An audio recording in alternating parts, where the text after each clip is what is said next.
The Chevy Equinox now comes in two flavors. You have the fully electrified one and you have the internal combustion one. We've already driven the Equinox EV, so today we are getting to check out the gas-powered, refreshed 2025 Chevrolet Equinox. It's 2.5 inches wider than before, new styling, new technology, and for the first time ever, we have an active trim available on the Equinox. It's a more off-road, lifestyle-focused version. We have 3 trims available, the entry-level LT, the Active, and the RS. And today we're gonna get to try out all 3 of them, the exterior, interior, compare, and see what they are like. Let's start off by taking an exterior and interior tour of the 2 models we have on hand here. This is an RS trim, and over here we have the all-new Active. So you see the updated lighting with the DRL up top and the split headlights below that evokes the newer styling on some of the other crossovers and SUVs in the lineup. And also note the black chrome finishing here along the grille. We have the black Chevy bow tie, the fully blacked out grille, and it's so subtle here because of the matching black Active badge. The whole vehicle is 2.5 inches wider than the previous generation, like I mentioned, so it gives it a bit more aggressive of a stance. And you also note the unique 17-inch wheels for the Active trim, along with the all-terrain tires that adds to the overall off-road and more all-around, I guess, adventure personality of this trim level. We have a white two-tone roof available, which includes the mirror caps, and you see the big paddleboard on the roof rack, again reinforcing the active lifestyle feel for the Active trim. Coming along to the side, you also see it's got like squared off wheel openings that make it feel a little more truck or SUV-like, with the all-terrain tires filling that nicely, the blacked out Equinox badging along the side. And then this design element they call the shark fin, which ties it in to the larger SUVs in a lineup like the Traverse, for example. We have updated LED taillights that also resemble the rest of the family, the DNA there. You see the styling, the blacked out badging with the bow tie here. So there's a quick look at the new Active trim for the refreshed Chevy Equinox. Now let's take a look at the much more sporty feeling RS trim. You'll see also blacked out grille with the red accent for the RS badge, the black bow tie, and this very nice metallic red paint. These are the upgraded 20-inch wheels available on the RS trim. They are 19-inch wheels as standard, so very, very different personality from the Active trim we were just looking at. This red is quite nice. You see the shark fin back here, and overall much more squared and boxy design, right? Much more upright, makes it look more aggressive.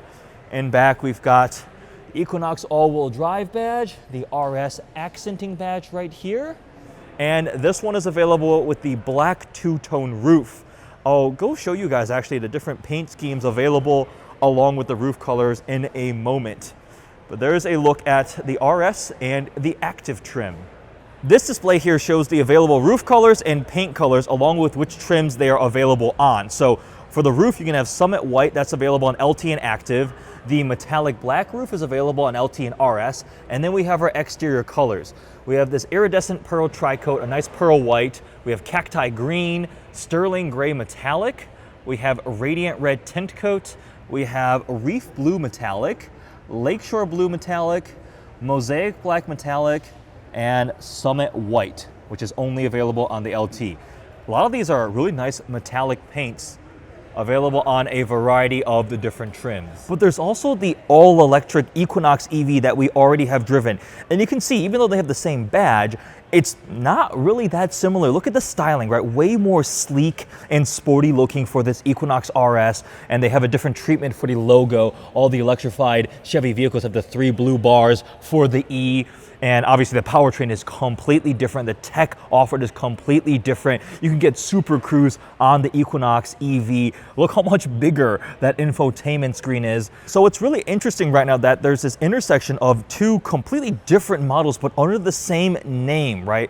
Different powertrains, different interior, different styling, but they're both an Equinox, giving consumers 2 different options if they want a compact crossover in the size of the Equinox. All right, let's take the updated 2025 Equinox for a drive. all gas-powered Equinox models have the same 1.5-liter turbocharged 4-cylinder, but there's two different torque outputs depending on which transmission you have. This RS model has all-wheel drive and the 8-speed automatic transmission, which means it makes 203 pound-feet of torque. If you have the front-wheel drive CVT equipped model, it makes less at 185 pound-feet of torque. They're both 175 horsepower.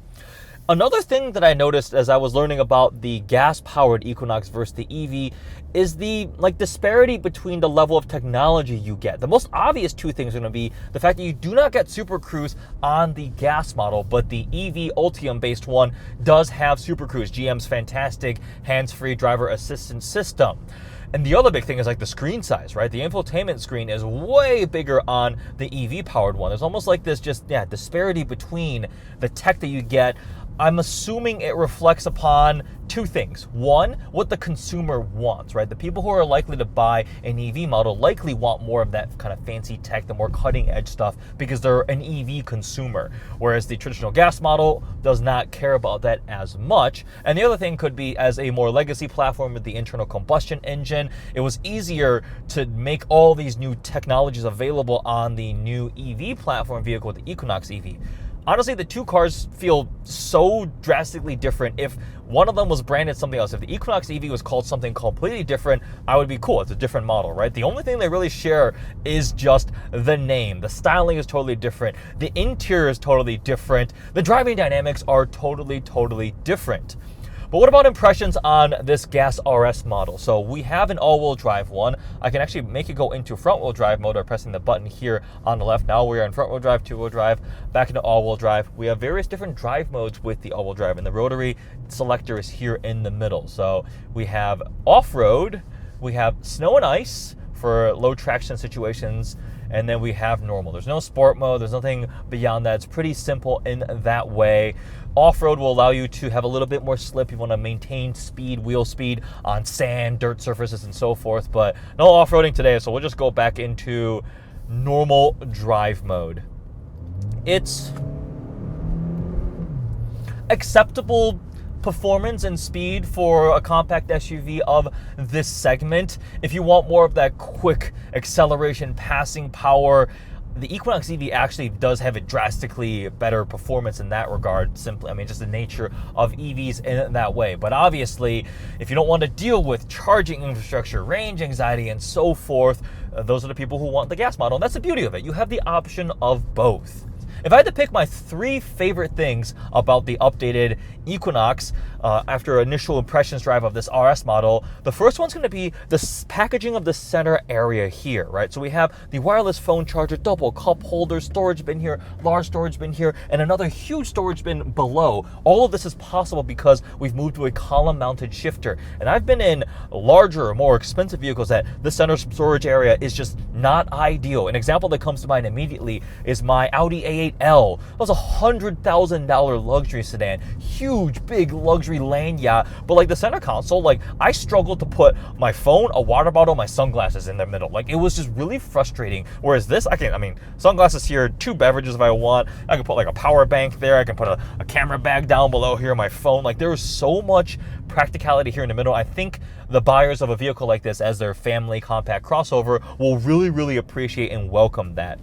The next thing that I like is actually the seats. They're actually fairly comfortable. I don't think there's any special bolstering or padding for the RS trim, which is mainly just appearance feel, but like nicely bolstered. I like the contrast trim, the red sporty touches. It's cool, right? It makes it, they're comfortable. They're actually pretty comfortable sitting in them right now. They're heated and cooled. I currently have them on the cooling. And then the last thing is the digital rearview mirror. I'm really happy that's available on a more entry-level model. You expect it on the GMCs, the Cadillac Escalade, and so forth, but I love a good digital rearview mirror for a couple reasons. One, in an SUV, if you have like people and cargo and you can't see out of the mirror, it's actually so much easier with that. And the second thing is at night, it does such a fantastic job of eliminating glare. It's just a much more better way of looking at what's behind you, especially at night. Eliminating glare is a huge improvement. Let's take a quick interior tour of the updated Equinox. So you'll immediately notice the updated infotainment screen and center cluster. It's got a similar look and feel to the larger screens in the larger SUVs and crossovers, but it's slightly smaller here. 11.3-inch infotainment screen and 11-inch digital cluster. So have a physical volume button knob here in the middle.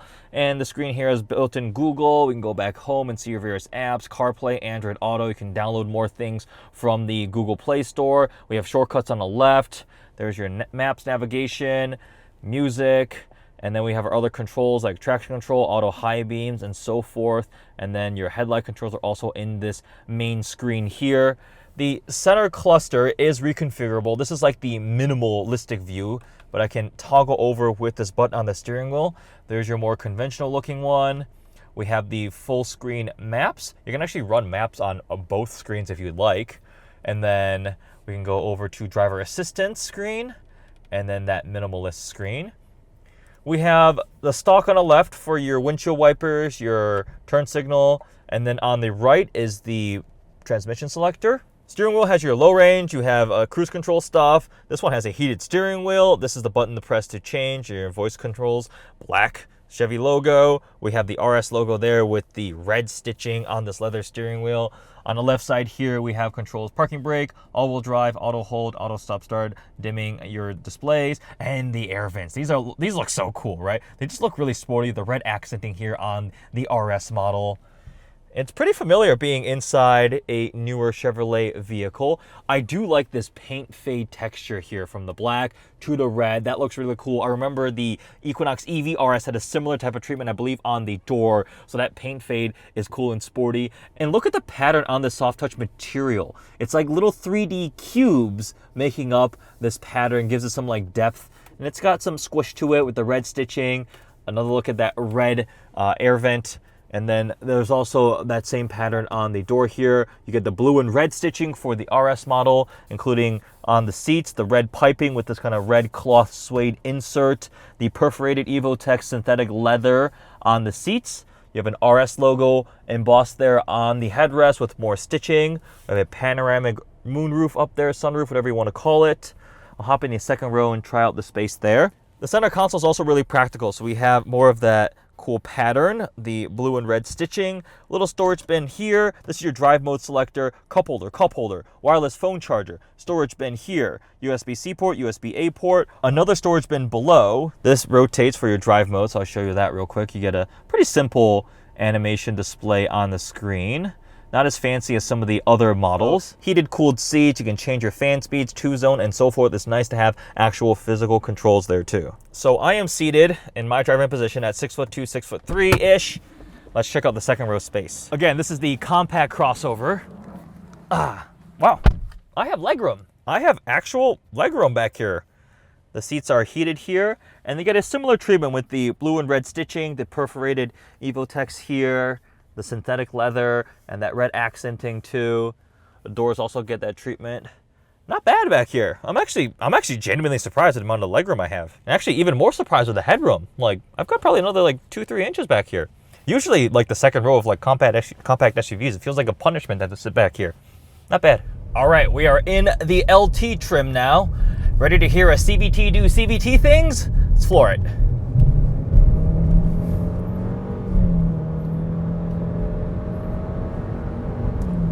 I mean, that got up the freeway speeds plenty quick enough, but I'm not a huge fan of CVT behavior. This also has paddle shifters, so okay, I admit I don't really get the paddle shifters on the CVT. I think I would just leave it alone, and most people buying the front-wheel drive CVT trim probably don't care to bother with the paddle shifters that much. We do have the volume and toggle switches on the backside of the steering wheel. So the upsides of the LT trim after getting out of the more expensive RS trim is you still have the same screens, the same infotainment setup, the same digital cluster setup here. I still remember when an entry-level base model would just have like an insultingly tiny joke of a little infotainment screen if you didn't upgrade or something, right? But every single trim now gets the same infotainment system, which is definitely nice. What you don't have is the drive mode dial in the middle. We don't have the various drive modes now. It's just drive essentially, right? As this is the front-wheel drive base trim. Now on-road behavior feels remarkably similar as we would expect. They did retune the dampers for the different wheel and tire combination. So this is a 17-inch wheel setup, which is going to be very different from the RS, which starts in a 19-inch. So you do get a bit more tire sidewall. I'm looking forward to seeing what the Active feels like tomorrow, but with each different wheel and tire combination, they redid the dampers and just to fit the personality of the vehicle. This is likely going to be the volume seller, right? Because it is the entry level. It'll be the most efficient. It will be most affordable. A front-wheel drive LT starts under $30,000.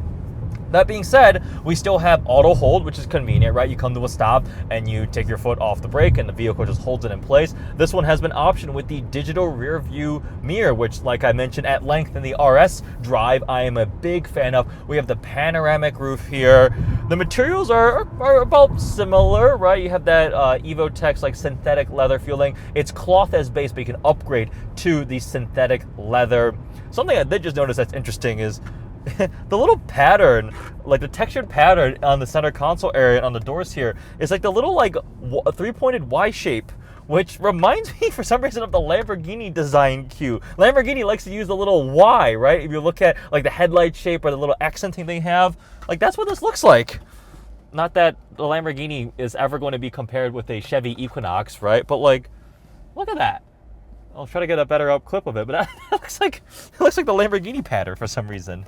The random thoughts that come to my mind when I'm driving cars. All right, we are now getting to sample the Equinox Active, the first time this trim has been available on the Equinox, and it's a slightly more off-road focused, kind of adventure feeling one. You see those 17-inch wheels that are unique to this trim along with the all-terrain tires, and they are a legit all-terrain tire. They're not just a dressed up all-season or something like that. That being said, this is not a off-road model. It's not a Z71 or like GMC with their AT4 models. It is more to get you to a campsite or a gravel road or handle inclement weather. Maybe you want to take your Equinox and your family skiing or something, right? To deal with that. It's the very, very light off-roading, but it adds to the personality. And I think a lot of times consumers, they value that. They want to know and feel like their car can handle some rugged situations or things like that. And they like the way it looks, and it does transform the look.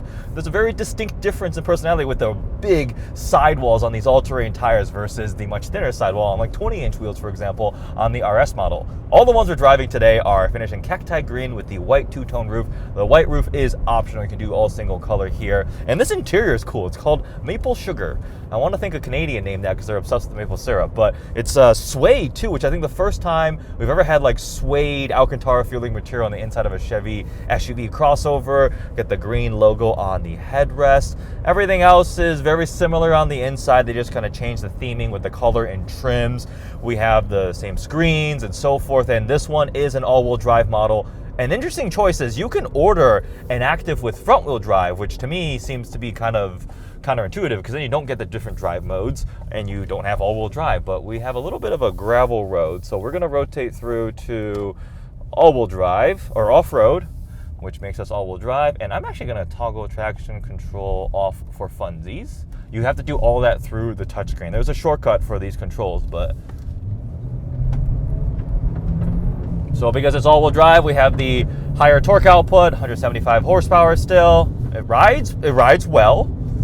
They retuned the suspension, the dampers for the different combination of wheels and tires. On the inside, this is that maple sugar brown kind of tan interior. You have the brown piping on the seats, that insert similar to the RS in a different color. And this is perforated like suede. Actually feels very, very nice. And the headrest too is also suede with the green lettering. See it on the center console. Same layout. We have the drive mode selector because this is all-wheel drive. If you have a front-wheel drive model, you don't have any drive mode, so no drive mode selector. If you order an LT, an RS, or a Active with all-wheel drive, you get the 3 drive modes: snow, ice, off-road, and normal. But front-wheel drive models don't have anything. It's just drive, I guess. Same digital clusters there, and we have the air vents in the black instead of the red like on the RS. But there is the interior of the Active new Chevrolet Equinox. All right, back on the road now, so we can turn traction control back on. And now we've driven all 3 different trims of the gas-powered Equinox. We can talk about pricing. It starts off with the LT as the base, and it just forks out in the RS or Active. The RS and Active actually have the same pricing structure. The LT at the very base, a front-wheel drive model, starts at $29,995, so sub 30 grand, including destination and delivery. To get all-wheel drive is an extra $2,000. That's $31,995. And then, like I said, the RS and the Active are the same pricing. To step up, it starts at $34,395 for the RS front-wheel drive or Active front-wheel drive, and you get all-wheel drive is also $2,000 upcharge, so $36,395 for either the RS all-wheel drive or Active all-wheel drive. So that's actually not a bad starting price point for the compact Equinox here. Now, the EV model also is in a similar-ish price range, but you have the variable of the tax benefits, the tax credits, and so forth for the electrified model, obviously. Now, which one would I go for in the lineup? I actually like the Active. I like the kind of sort of off-roady trim, and probably this is because I live in Metro Detroit, Michigan, where our roads resemble the surface of the moon. These, I can already see, these wheels and tires will do a fantastic job handling the terrible, horrific potholes that we encounter on a daily basis. The powertrain is not my favorite. It's just there, right? So if you're looking for more of that aspect of the driving experience, honestly, the EV will deliver a smoother, torquier experience, passing power, merging power, and so forth. What I do like is the interior and packaging of the gas model. The styling is much more rugged and truck-like and fits in with the much larger, more expensive SUVs and trucks in the Chevrolet family. Huge refresh, massive step up from the previous generation Equinox. That one was not great. That was very much so just anonymous in traffic. So big improvements here. It was fun getting to try out all three different trims. Hope you guys enjoyed this video. We're going to be driving back towards Minneapolis now, and I will be flying home. Yeah, get the EV if you want a little more of that off-the-light acceleration. But it was cool getting to compare them, and the ultimate final big takeaway is we have options. Chevrolet has given us the option of either full electrified or full gasoline. We'll see if they start introducing more plug-in hybrids. There are some rumors that they may, so we'll stay tuned for that. But hope you guys enjoy this video. Check out the Equinox EV review and drive. Thanks for watching.